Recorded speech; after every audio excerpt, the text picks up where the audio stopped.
Hello from Malta, and I wanted to just say how good it is to have everyone here to talk about how we can collectively implement MiCA. Our common objective is clear: enhancing the protection of investors. It is important to have a strong regulatory regime, but at the same time we need to make sure that investors understand that just having a strong regulatory regime and implementation on the ground doesn't make crypto assets safe by themselves. It's not a silver bullet.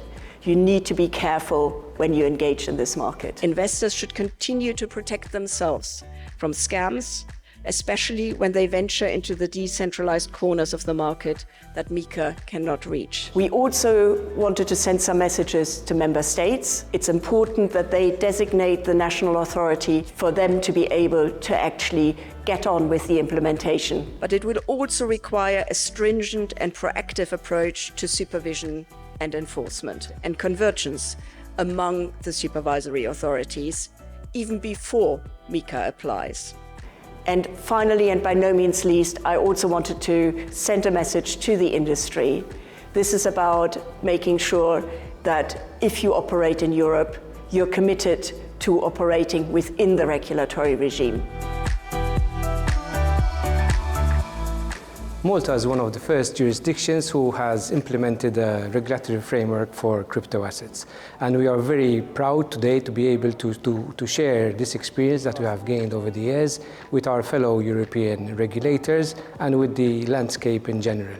This has been a great conference, one of the largest conferences organized by the Financial Supervisors Academy, and we're very happy that everything is going well, and we have attracted a huge amount of European regulators as well as potential applicants under the MiCA framework. The MFSA is clearly showing leadership in the developments around the digital innovation.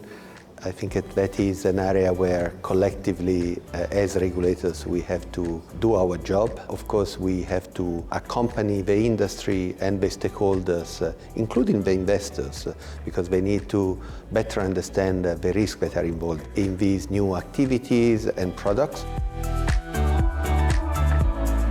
In my case, I also spoke about the evolution of regulation and the importance of the sector to abide by ESMA regulations and ensuring that the services are not misused by bad actors, and also to safeguard the integrity of growing sector and further developments yet to be seen, especially after now the discussions taking place at EU level in relation to the EU framework and AMLA. I think it was a brilliant event, bringing together lots of different people from the private sector, from public sector. It was also great to see lots of participation, people coming from different countries as well to talk about regulation, AML and virtual assets.